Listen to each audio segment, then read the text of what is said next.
Nusa Kambangan yang merupakan salah satu pulau kecil terluar Indonesia selama ini hanya dikenal sebagai pulau penjara dan cenderung menakutkan. Ternyata kesan itu kurang tepat karena Nusa Kambangan memiliki keunikan dan keindahan yang tidak terbantahkan. Dari Cilacap sebagai kota terdekat, kita dapat menumpang kapal dari pesisir pantai Teluk Penyu atau dermaga Sleko menuju Nusa Kambangan sebagai pulau terluar Indonesia dengan titik dasar 143, titik koordinat untuk menetapkan batas wilayah dengan negara tetangga.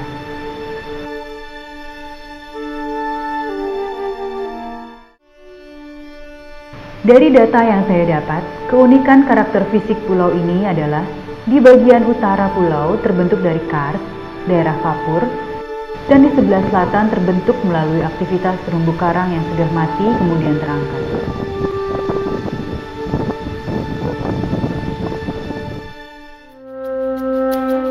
Karang-karang kokoh dan indah saya temui ketika mengunjungi pantai Batu Gajah. Hamparan karang di sana berpadu dengan deburan ombak di lepas pantai yang langsung bertemu dengan Samudra Hindia, menimbulkan rasa ingin tahu saya akan suasana dan karakter pantai-pantai lainnya. Saya pun mempelajari pantai-pantai mana yang memungkinkan untuk saya datangi.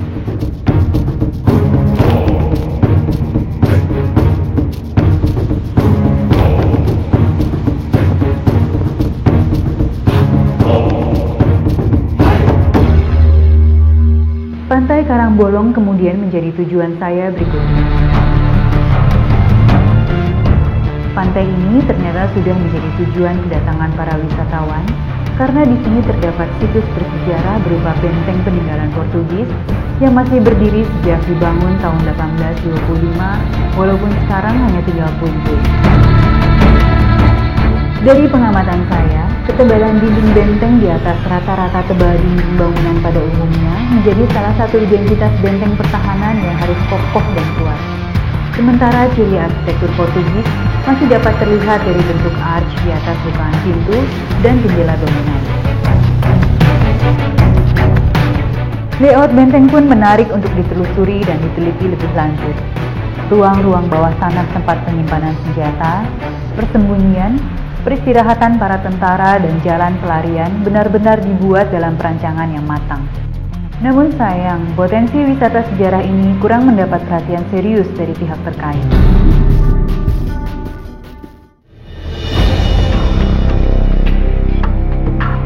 Pantai lain yang kemudian saya kunjungi ialah Pantai Karangbandung.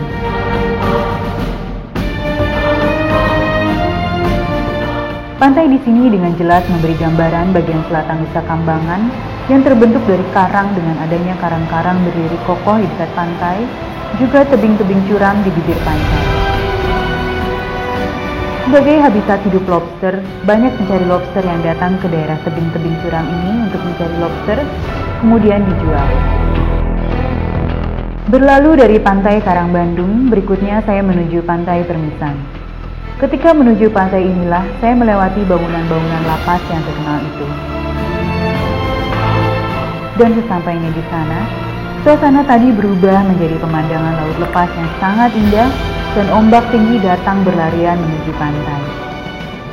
Pantai Permisan, pantai dengan ombak dan pemandangan tidak kalah indahnya dengan pantai-pantai sebelumnya yang saya kunjungi, dan satu ciri paling khas dari pantai ini ialah tugu pisau komando sebagai ciri khas Kopassus tertancap pada batu karang.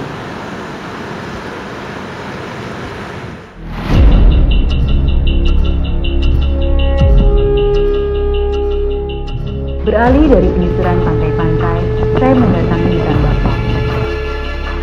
Hutan bakau atau mangrove, di samping sebagai penahan abrasi pantai, menjadi suatu habitat penting bagi tempat hidup ikan, udang, kepiting. Namun seberapa banyakkah dari kita yang mengetahui, memahami dan menyadari hal ini? Bapak Wahyono, beliau adalah seorang warga asli Nusa Kambangan yang prihatin, peduli, dan langsung bertindak untuk menyelamatkan hutan mangrove ketika dibabat habis untuk pembuatan tambak udang. Itu kemudian tahun 9899 itu Darus mulai petambak itu udah mulai terkena penyakit ke udangnya, sehingga para investor itu semuanya rugi, hanya meninggalkan daerah ini dan meninggalkan lahan yang gundul. Beliau bangkit untuk menanam mangrove sekitar tahun 1999 sampai 2000 bersama keluarga dan teman-teman dalam sebuah kelompok kecil berjumlah 7 orang bernama Kelompok Lestari, menanam bibit mangrove yang dibeli atau sekedar ditemukan di jalan. Hingga tahun 2009, pohon mangrove yang tertanam sudah mencapai luas 28 hektar dalam 25 varian tanaman bakau dan anggotanya pun bertambah mencapai 33 orang. Ini hanya bayangan saya bahwa dulu hutan bagus, udang kepiting ikan bagus, tapi ketika hutan gundul kemudian tambak hancur. Nah sekarang ternyata teman-teman yang kembali lagi ke tambak dapat menyimpan hasilnya dengan baik ketika sudah ada pohon-pohon yang tertanam di dalam tambak. Bukan hanya untuk tujuan melestarikan ekosistem hutan bakau, lebih jauh Pak Wahyono mempunyai konsep untuk menjadikan area hutan mangrove ini sebagai arboretum dari semua jenis mangrove yang ada di kampung laut. Sehingga siapa saja yang mau mengenal dan mempelajari hutan mangrove dapat datang ke tempat ini.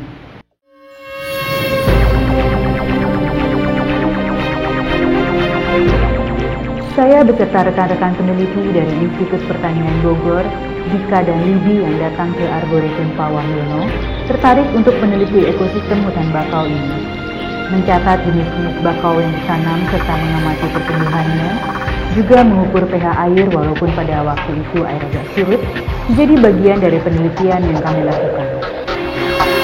Kami meneliti juga kondisi ekosistem mangrove yang ada di Nusa Kambangan secara umum dan Segara Anakan. Penelitian kami memberikan gambaran bahwa kondisi ekosistem mangrove di sana perlu diperhatikan secara serius oleh pihak terkait agar keberadaannya bisa terjaga dengan baik, juga agar dapat menunjang keberlanjutan sumber daya alam di wilayah ini.